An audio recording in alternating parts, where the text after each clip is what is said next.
지상고 1학년 여러분 안녕하세요. 오늘은 슬레데이 창의예술 시간입니다. 미술은 단순히 아름다움을 표현하는 것을 넘어 사회의 메시지를 전하고 변화를 이끄는 힘을 가진 예술입니다. 요즘 생성형 인공지능은 그림, 음악, 영상, 글쓰기 등 다양한 분야에서 활용되며 사람들의 창작 활동을 돕고 있습니다. 오늘은 그 기술을 활용해 여러분이 주목하는 사회 문제를 비판적으로 바라보고 창의적으로 표현하는 그림을 제작해 보겠습니다. 인공지능과 예술이 만나는 이 과정을 통해 우리가 세상을 어떻게 바라보고 표현할 수 있는지 함께 경험해 봅시다. 수업의 목차입니다. 첫 번째로 미술의 기능과 역할에 대해서 알아보겠고, 두 번째로 사회적 메시지를 담은 작품을 감상해 보도록 하겠습니다. 세 번째로 여러분이 직접 사회적 메시지를 담은 작품을 찾고 주제를 정해보는 시간을 갖도록 하겠습니다. 그리고 네 번째로 주제와 관련된 30년 후 미래 모습 스케치하기를 하겠습니다.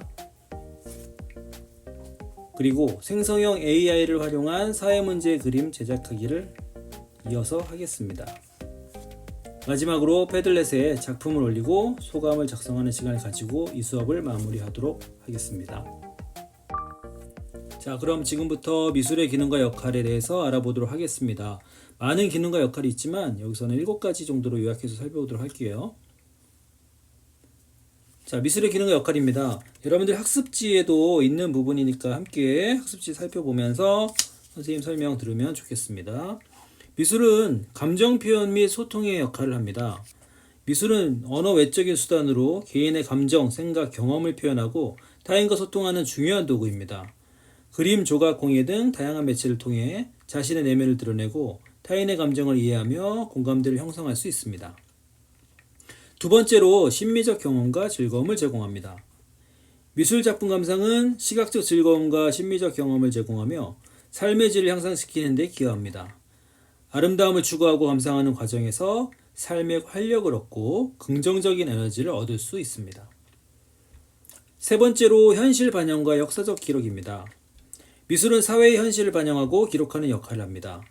당대의 사회상, 문화, 가치관 등을 담아내어 역사를 이해하는 창문이 되기도 합니다.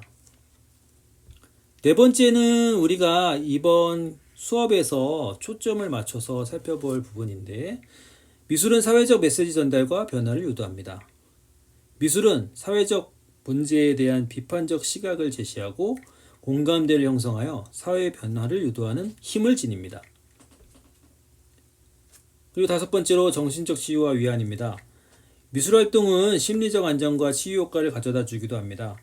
작품 창작 과정을 통해 스트레스를 해소하고 작품 감상을 통해 정서의 위안을 얻기도 합니다. 그리고 여섯 번째, 교육적 기능입니다.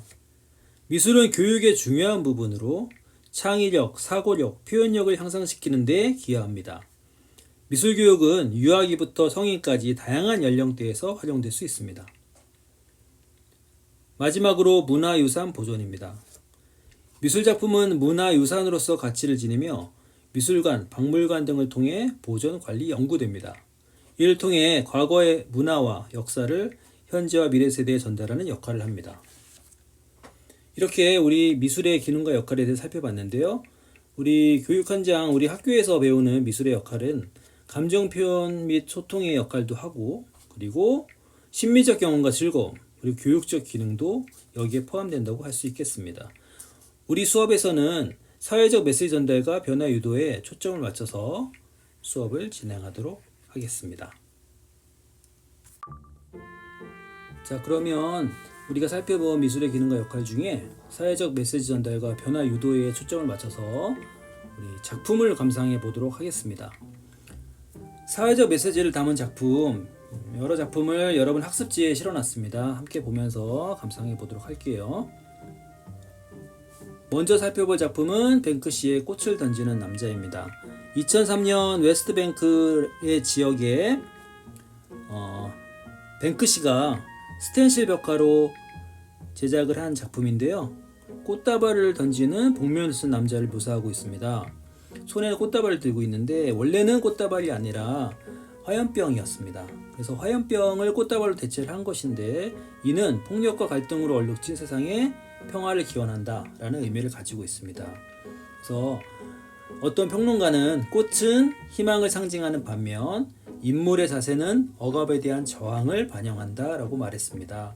결국 이 작품은 폭력과 갈등으로 얼룩진 세상에서 평화를 기원하는 것으로 이 인물이 보여주는 저항은 평화로운 저항을 향한 보편적인 호소를 반영한다 라고 볼 수 있고, 이는 뱅크시의 여러 작품에서 핵심 이미지로 자리 잡고 있습니다. 그 다음에 살펴볼 작품은 평화의 소녀상입니다. 여러분들 많이 역사 교육을 통해서 알고 있을 텐데요. 이 평화의 소녀상은 올바른 역사 인식을 확립하기 위해서 제작이 되었습니다.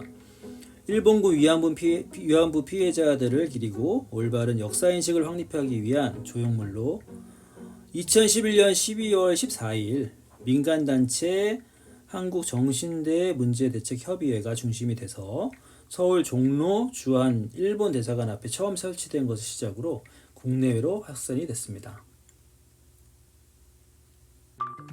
이번에는 피카소의 게르니카에 대해서 살펴보도록 하겠습니다. 이 작품은 교과서나 아니면 다른 매체를 통해서 많이 접해본 친구들도 있을 텐데요. 나치 독일군이 스페인 게르니카 지역을 1937년에 24대의 비행기로 폭격하는 참상을 피카소가 사회에 알리고자 제작한 벽화 형식의 작품입니다. 이 작품을 살펴보고 있으면 폭격의 공포와 전쟁의 참상이 그대로 드러나는데요.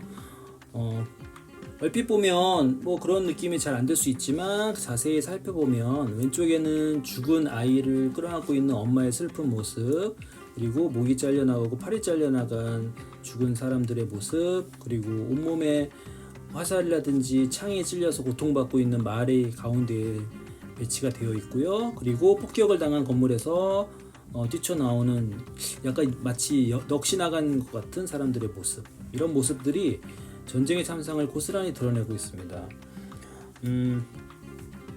나치 독일군의 폭격으로 1500명 정도의 민간인이 사망하거나 부상당한 사건으로, 이거는 민간인의 희생, 참상, 그리고 전쟁의 어떤 비참함, 이런 것들을 고발하는 작품이라고 볼 수 있겠습니다. 다음으로 살펴볼 작품은 구스타프 크레베의 돌 깨는 사람들입니다.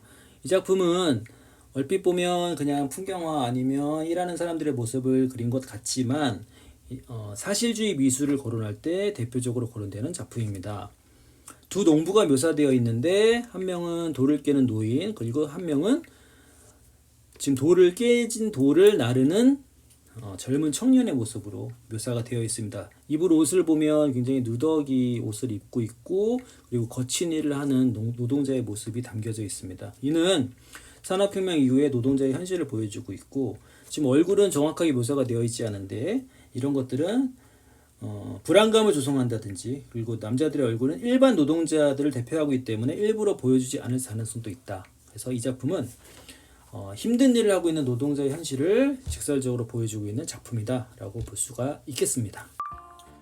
지금까지 살펴본 작품들은 전쟁에 대한 참상이라든지, 또 폭력과 갈등으로 얼룩진 세상에 평화를 기원한다든지, 올바른 역사인식을 확립한다든지, 그리고 또 산업혁명 이후의 노동자의 현실을 고발한다. 그래서 이러한 사회 문제를 그림으로 제작을 했고요. 지금 최근에 이슈가 되는 것은 환경 파괴에 대한 문제죠. 그래서 미술가들도 환경 파괴에 대한 경고를 보내기 위한 작품을 많이 하고 있습니다. 대표적인 작가를 선생님이 작품에 실어놨는데 여러분들 학습지에도 있는 내용이니까 한번 같이 살펴보도록 하겠습니다. 자, 첫 번째로 살펴볼 작품은 알레칸드로 두란이라고 하는 사람의 환경미술입니다. 얼핏 보면 바닷가에 뭔가 파란색 예쁜 물건들이 모여 있는 것 같지만 사실 이것들은 해안을 타고 들어온 플라스틱 쓰레기들이고요. 이 사람이 작가입니다. 그래서 이 사람은 색깔별 종류별로 이렇게 모아서 예쁘게 만들지만 사실은 이것들이 플라스틱이라는 충격을 주는 그런 작품 활동을 하고 있습니다. 이 사람이 처음에 이 작품을 하게 된 계기가 있을 텐데요. 유네스코 세계 문화유산 보호지역으로 지정된 멕시코 해안을 방문했는데 2010년입니다. 그곳이 쓰레기로 뒤덮여 있는 그런 모습을 보고 굉장히 큰 충격을 받았다고 해요. 세계 곳곳의 쓰레기가 바다를 통해 흘러들어온 것이었죠. 이 사람이 플라스틱 중에 가장 많이 모은 건 파란색이라고 합니다. 그래서 이 선생님이 작품을 가져왔는데 이 파란색 물건을 모아서 푸른 하늘과 카리브해가 어우러지게 정렬하여 사진을 찍었는데 너무 예뻐 보이지만 사실 이것들은 모두 해변에 밀려들어온 쓰레기라는 것이죠. 이 사람이 2010년에 처음 활동을 했는데 작품 활동을 했는데 지금까지도 하고 있습니다. 그 이유는 뭘까요? 아직까지도 이 문제가 해결되지 않았기 때문이다라는 거죠. 매년 800만 톤의 플라스틱 쓰레기가 바다로 흘러가 생태계를 파괴하고 있는 현실을 고발하고 있습니다. 근데 이 사람은 이렇게 말해요. 사실 변한 건 없었다. 하지만 나는 변했다. 나의 행동과 소비 습관을 다시 돌아보게 되었고 이 프로젝트로 환경 문제에 대한 인식을 높이고 싶다고 밝히고 있습니다.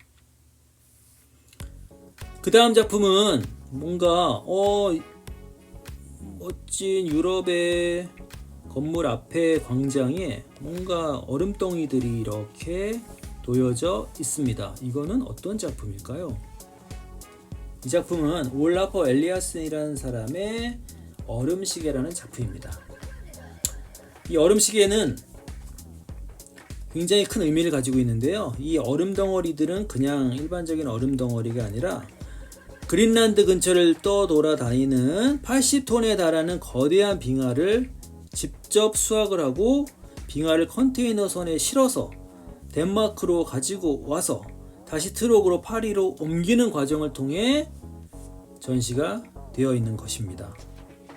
생명의 온기가 살아있는 거리 한가운데에 이 빙하는 결국 녹아버리겠죠.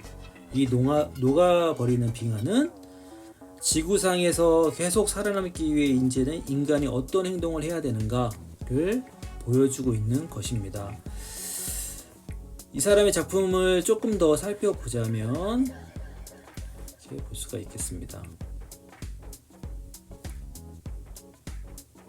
네. 자, 조금 더 살펴보면 실제로 빙하로 기후변화를 알리는 사람입니다.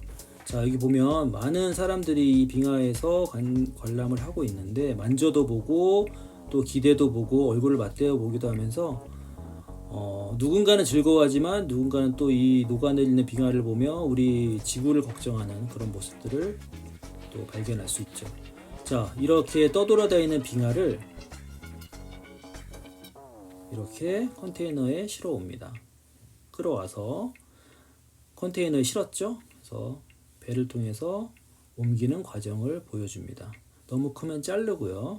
그래서 이것들을 옮겨서 덴마크로 또 파리로 이렇게 가져와서 전시를 하고 있는 그런 모습입니다. 네. 아이디어도 참 좋은 것 같은데 이거를 실제로 옮기면서도 또 많은 탄소를 배출했다고 해요. 그래서 많은 생각을 하게 만드는 작품입니다. 이러한 작품 활동을 하는 작가들도 있습니다. 그러면 지금까지 이제 사회 문제, 사회 메시지를 담은 작품들 여러 점을 살펴봤습니다. 자, 지금까지 참고 작품도 보고 또 미술의 기능과 역할에 대해서 살펴봤습니다.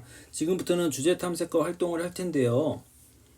자, 첫 번째 활동입니다. 여러분들 학습지에 나와 있는 내용이에요. 첫 번째 활동은 사회적 메시지를 담은 작품을 직접 찾아보는 겁니다. 선생님이 제시한 이 작품들 외에 너무나도 많은 사회적 메시지를 담은 작품들이 있습니다. 이 작품들을 찾아보시고 작가명, 작품명, 그리고 제작 연도는 언젠지, 어떤 재료로 만들었는지, 그리고 작품은 어떠한 의미를 가지고 있는지 작품 설명 칸을 채워보는 시간을 가져보도록 하겠습니다. 이게 첫 번째 활동이고요. 이 첫 번째 활동이 끝나면 두 번째 활동으로 넘어가겠습니다. 두 번째 활동은 사회적 메시지를 담은 주제를 정할 건데 선생님이 아까 제시했던 여러 가지 사회 메시지 담은 작품 중에서도 주제가 서로 달랐잖아요. 여러분들도 그 주제를 한번 정해 보도록 하겠습니다. 나는 지구와 환경에 대한 사회 문제에 대해서 접근하고 싶다.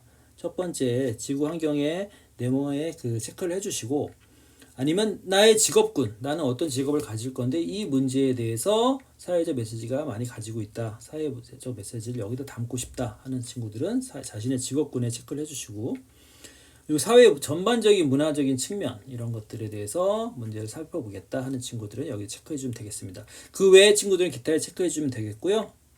두 번째로 선택한 주제, 위에서 선택한 그 주제와 관련하여 30년 후 미래의 모습을 상상해서 서술하는 것으로 두 번째 활동을 하겠습니다. 그래서 여러분들 활동지에 보면 첫 번째 박스에 체크해 주시고, 내가 주제를 정했다. 내가 예를 들어서 지구와 환경을 체크했다라고 하면 지구와 환경에 대한 주제의 30년 후 미래 모습을 상상해서 서술하는 겁니다.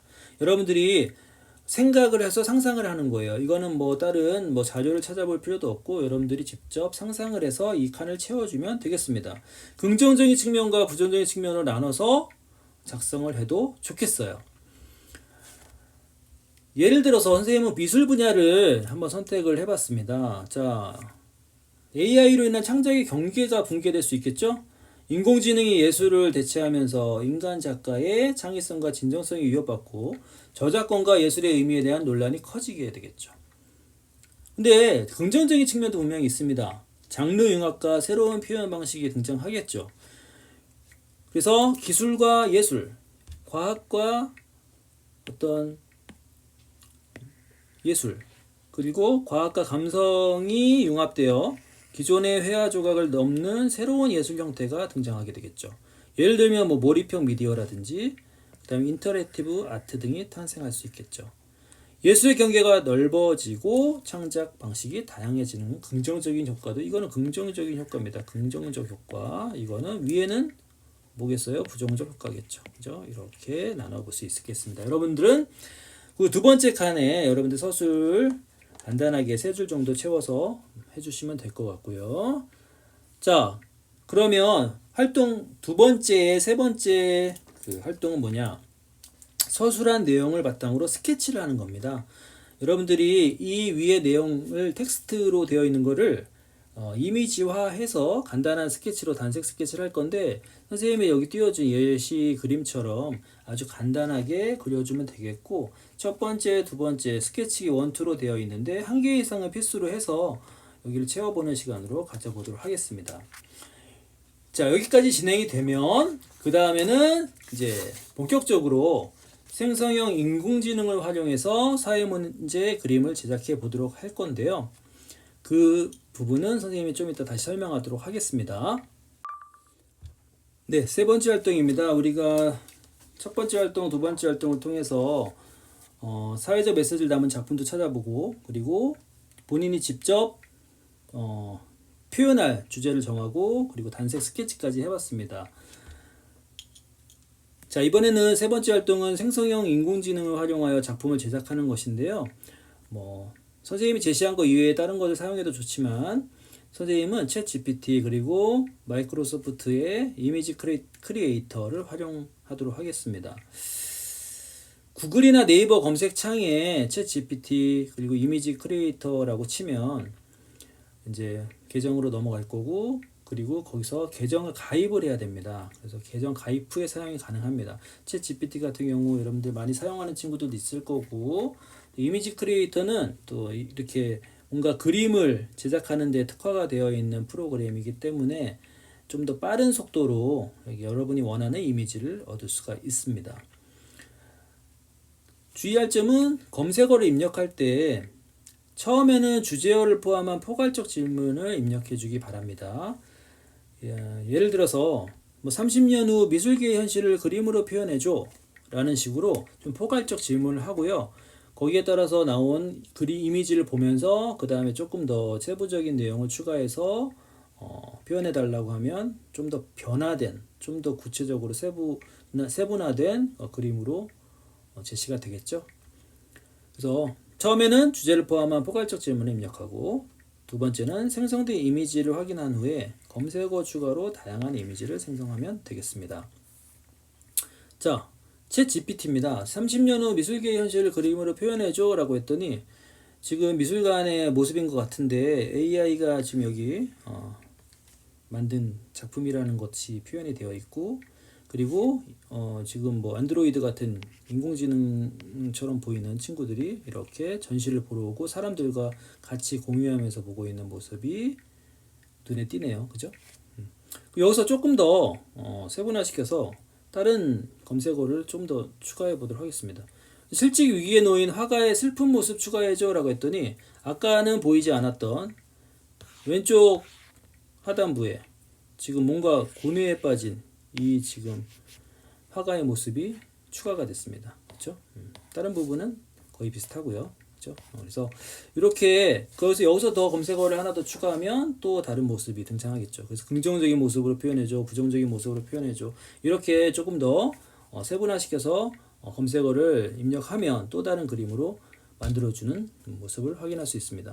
자, 이거는 이미지 크리에이터인데 조금 그림의 방식이 다릅니다.